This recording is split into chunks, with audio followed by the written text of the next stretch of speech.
smoke. OVS, Old Virginia smoke. Old Virginia. This podcast is brought to you by the Kansas City Barbecue Store, the official provider of barbecue supplies to listeners of Pitmaster. And you don't want to miss out on this discount from the Kansas City Barbecue Store. From smokers and fuel to rubs and sauces, the Kansas City Barbecue Store has everything and anything you could possibly want. Make the Kansas City Barbecue Store your one-stop shop for all your outdoor cooking needs. As a listener of the OVS Pitmaster podcast, you can get 10% off of your order this spring by using the code PITPOD, P-I-T-P-O-D, all caps, for online orders at www.thekansascitybarbecuestore.com. This podcast is brought to you by BarbecueData.com. BarbecueData.com is your one-stop shop for all of your barbecue competition data. Historical data, calls, wins, placements, everything under one roof. It's a great way not only to track yourself in the standings, but also to track how you improve your scores from year to year. Listeners of this podcast can receive 20% off of a new subscription to BarbecueData.com with the code PITPOD. That's one word, all capital letters, P-I-T-P-O-D, PITPOD. So check your team scores, check on others, and do it all on BarbecueData.com. Welcome to another edition of Pitmaster, an Old Virginia Smoke podcast. My name is Luke Darnell, host of the podcast, and it brings me an extreme amount of joy to have with us the newest American Royal Invitational champions, fire at the end of the day. Mark and Christine, how are you this morning?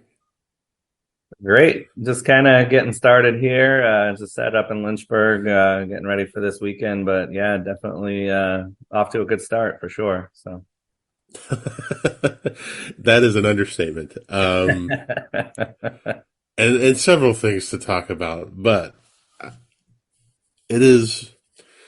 I have no idea what it's like to win the American Royal. I do want to know what it's like to win a category at the Royal.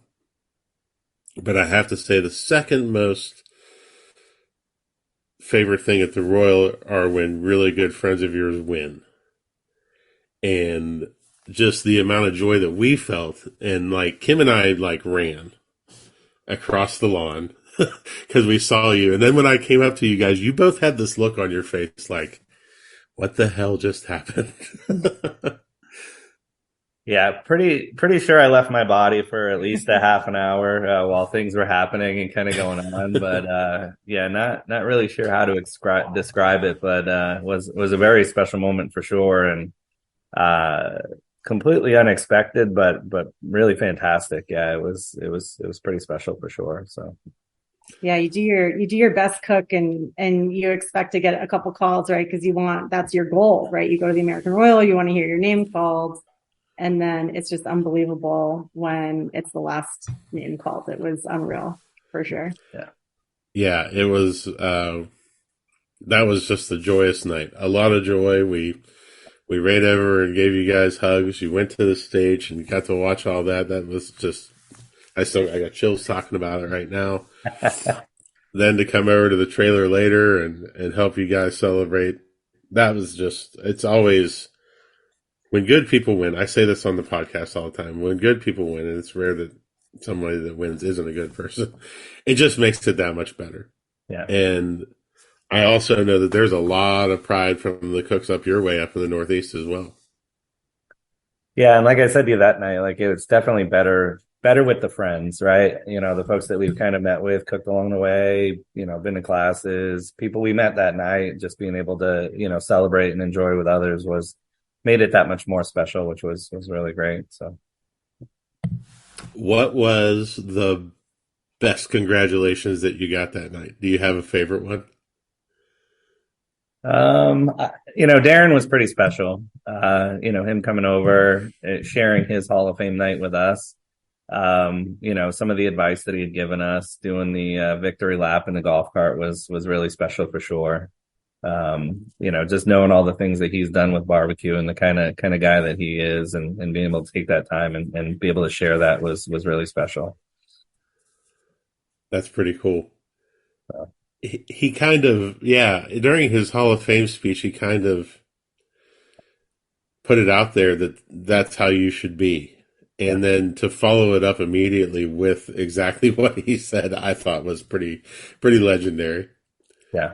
Yeah, it was pretty great. And, and it was pretty lighthearted. It was, Tim stopped by and giving Tim a hard time about, Jambo versus Gateway and, all of the things, but it definitely made it, comfortable, enjoyable. It was very special. So run it down for me because I didn't look it up. You got how many calls during the Invitational? We had 2 calls. So we had a 7th in pork and we had a 3rd in brisket with a 180. So before we left, so we were doing 4 contests. We'll do the 2 Royals, we'll do the Jack, and then we're going to do the Royal Oak. And we're going to do 2 steak cooks. So our goal leaving the house was just to get 1 call somewhere along the way.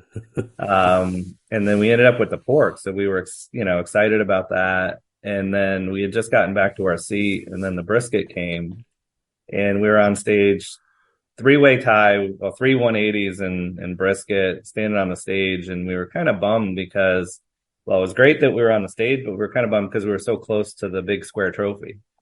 And, we're sitting across, and Fergie's on the other side looking at the trophy, and the Love Too Cute guy, he had it in the middle, and it was really great, right? But it was kind of bittersweet because, like, we couldn't have gotten a much better score. Like, we had hit what we needed to, and we came up just short, and it was, kind of some of that. And we were walking off the stage, and there was some more pictures going on, some other stuff, and they had already started counting the overall, so we didn't really know who had what and how it was going down. But then we started hearing some of the other teams go, and it got to the point where it was either going to be a great night or a really bad night because, we had 2 high calls in the big meets, and, we felt that our smaller meets were okay. Chicken was okay. We thought ribs were all right, but you never know. And then it got down to the end, and it just kind of, it all came together, which was, really pure, shock in a way. So. It's funny how these things, when you look back at an American Royal, for instance, and you look at all the experiences and how they all mold together into a story. You guys were the first people I saw in Kansas City in line, and I pulled in right behind you. And Mama was up at the gate taking videos of everybody going in, which was so incredible. Yeah. And I immediately thought back to that and was like, wow, this is such an incredible, neat little barbecue story, like all the way back to the first time that we went to the Jack, and you guys were so amazing to us, and we had never been before, so you guys were kind of walking us through and made sure we got the bottle of whiskey that we didn't even know we needed to get. And and it brought back, seeing you on the stage just brought back all of those great things. And people, people from around the country who may not have known who you guys were, they would ask me, who are they? And I couldn't wait to tell them. Like, they're from Connecticut, they're amazing people, they're good friends of ours, and they're great cooks. And I just love it when our hobby gives us those stories, right? I think it's incredible. Yeah, we were in the queue to get into the speedway and kind of hopped out, and it was like, all right, does the guy behind me have enough room? Hop out. And it was Luke. It was drive all the way across the country. Right. You guys drove 20 some odd hours. I drove 19, and there we are, right in the line, right next to each other. And up in the front, Christine's doing the videography for Sid because he was obviously the first one in line, ahead of everybody else, kind of cute and kind of going through and doing the other stuff. So it was pretty special for them as well. Yeah, that was fun. Oh, it was a lot of fun. So now it's funny because you guys won day 1, but you also did really well on day 2. How were you able to cook after that celebration on Saturday? I was running off of adrenaline, so I felt like I got no sleep I got like maybe 3 hours of sleep, up at 4 a.m. I was making parsley boxes. I was just so amped up from the day before.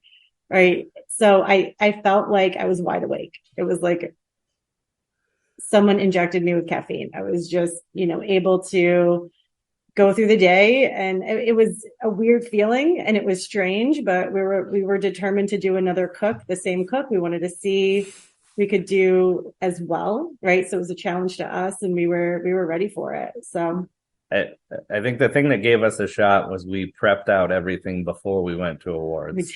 So we had heard, the Hall of Fame speech goes, long. The awards are special. You're going to be there for a while. And generally we would be doing some prep during that time, but we got all of the prep done before. And that was pretty much the one thing that saved us for day two. And, I think, we didn't do quite as well on pork on day two, but we were just outside of a call on the other three meats. And, we were okay. We could have been dead last on day two. And, we were there cheering for everybody else. And, it got up into the top 20, and they called us with no calls in any specific meet. And it was like, all right, like we thought we did all right, but you never know. And wow, it was pretty crazy to hear that. So that's awesome. And so what's now, like, you won the American Royal, and now you're going into another major this weekend, the Jack Daniel's World Championship, which I know is super special to you guys and always has been.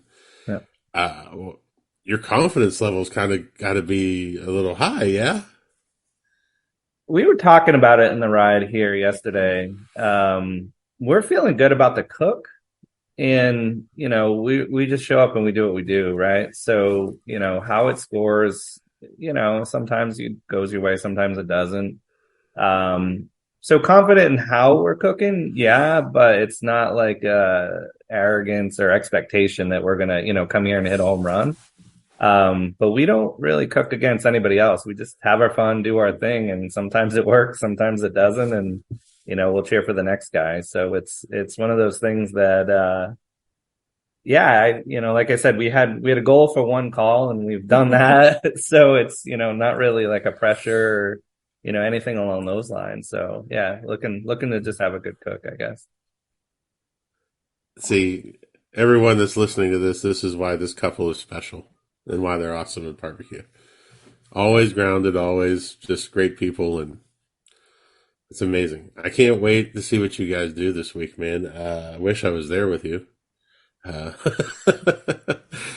a hard weekend for me when I'm not there, but it's going to be fun, I think, just getting your barrelhead signed and people walking through. I think that's going to be, I was thinking about that this morning. Whenever people come by and do that, they're going to be like, oh, God, yeah, you won the Royal. That's going to be cool. Yeah, that was us the last times we've gone. So it was, we got to go make sure that we meet this team and that team. And being from the Northeast, it's very difficult to meet a lot of these teams that you hear so much about. And so to be able to travel and be in one place and see everybody is really special. And then it's unreal to me to think that that's us this year. So I'm still really excited to walk around and get all these team signatures and meet everybody. And then to think that was us up on stage last weekend. And so it's just, I have no expectations. I'm just planning on having a lot of fun, and I definitely meet a lot of the teams that are there. We brought the wagon for the Royal, so I was kind of excited because we can put the barrelhead in the wagon this year instead of just having to carry it across the field. We can pull it in the wagon and kind of make our trip around and do whatnot. So, which I think is one of the more underrated experiences at the Jack is actually, I set aside 2 hours to walk around and go to every site and visit with every team whenever I was there. And just so happened I needed to do that to get away from, people yelling at me. So the authorities and whatnot that year. So it was good that I disappeared for a couple hours. Especially the international. Because those folks, they're over here. They don't really, interact with folks a whole lot. So being able to go see them, kind of talk to them, and just understand a bit about them, it's definitely a cool trek through that section as well. So, absolutely. So I want to ask some insider American Royal Champion questions. Do you get to keep the robe We do. The robe and the crown. So it was kind of a bit of a Will Ferrell moment. I'm like, should I wear this thing to the 922? Like, how are you supposed to act when you have like the cape and the robe and the crown? Like, do I bring this to the bank when I go cash the big check? Like, that's the proper way to do this thing. So I don't know. There may be some shenanigans still going with that thing, but yeah, they do let you keep both. And showing up at a hotel with a crown, they're asking questions, but it's a pretty cool thing. So, is there a scepter? I can't remember. No scepter. No, just the crown and the robe. Yeah. I'm not going to ask if anything weird's happened with the crown. I mean, I have my list of to-dos should I ever get to wear one. Yeah, I that would be weird. Do you wear the robe to the 922? I 100% would never take it off, probably. Yeah, right. But then you also have to contemplate, like, how do you display that at home? Yeah. Have you thought about that at all? Not really. Interesting. So I have a life-size like skeleton. So I drive a Jeep, and I love to have like skeletons all over the Jeep. So I bought this skeleton actually at the last Royal Oak Invitational 2 years ago. We found it at Ace in Georgia, which is we don't, at that time they weren't for sale in the Northeast. So picked it up at a barbecue competition. It rode around in the Jeep with me for months. So I was thinking of adorning the life-size skeleton with the cape and crown and using that to display it. So it kind of fits in with my aesthetic a little bit, which is a little strange, but also a lot of fun. And I don't know if Mark's going to let me do that. Is the thing. She hadn't shared this plan with me previously, so wow, exclusive. Listen, buddy, I know who's in charge. Just have some fun with it. Yeah. But also, you mentioned the Gateway Jambo World Championship discussion there. You cook on both. Yep. We do. Yep. Because Mama rocks 2 drums on the chicken. I do. Yeah. So that's kind of a hybrid model. The hybrid model. We cook a lot on the gateways at home too, and I think if I didn't have a Jambo, I would probably be cooking on the gateways. I think they're different cookers, but it's all big airflow for me, right? But yeah, it's definitely changed things. I don't know that you can cook better chicken than on a gateway, to be honest. I think I agree 100%. We actually have the 30-gallon guy out for some wings for this weekend. So it's going to be the 2 big cans have the little guy with them this week. That little guy? I wouldn't worry about that little guy. So you're going to cook wings as... Yep. Yeah. Yep. That's awesome. Try to cook wings. I don't know. We'll see. One thing I've never been a fan of at the Jack are the people that cook one wing and then the 6 thighs. Yeah. I just think it looks weird. Yeah. I would love to see some sort of like chart of results with that kind of box turn-in. I don't know. If the wings aren't good, it might be 1 and 6. Right. It all depends how they turn. If that skin's a little tough, it's gonna. So, yeah. I don't know. But that's what makes the Jack. So it'll be a game time decision. Not the plan at the moment, though. So right. The weather looks great. So yeah, I saw something. There might be a shower Friday, but the weather here hasn't said that. So fingers are crossed, holding out. But we brought the rain boots just to be safe, and we're ready for every kind of element that could be thrown. It is the Jack. Darren and I were talking the other day, and he goes, "Weather looks great. I've still got the muck boots because it is Lynchburg." Yep. Are you doing the whiskey tour and everything? Yeah. Yeah, we'll probably do some of that today. I don't know if we can load the trailer in yet. So I like to just get parked, get settled, and then, knock that stuff out. So I think first stop's going to be the hardware store, grab the gear, and then see what we can do. But yeah, try to get the tour in before, it goes bananas here. So Absolutely. Well, guys, thank you so much for being on, and congratulations on your world championship, on winning the American Royal. Thanks, I Luke. hope that never gets old. Hope that never gets old to hear. I'll make sure I bring the cape and the crown next time we're at a contest with you, and we can come up with some kind of fun shenanigans. See, that's exactly what should happen. Fun with barbecue stuff. So, Yep. You guys do well this weekend. Excellent. Thanks, Thank you. Luke. Thank you for listening to Pitmaster, an Old Virginia Smoke podcast. Be sure to subscribe and like the podcast, rate the podcast, and to share it out with all your friends. Also, be sure to check out the Old Virginia Smoke YouTube channel as well. Tune in next week for another great episode of Pitmaster. For companies interested in advertising, please contact Old Virginia Smoke directly via www.oldvirginiasmoke.com. Pitmaster, an Old Virginia Smoke podcast, is edited by Chris Sedenka. Pitmaster, an Old Virginia Smoke podcast, is a property of Old Virginia Smoke, LLC. All rights Old reserved. Virginia, Old Virginia smoke.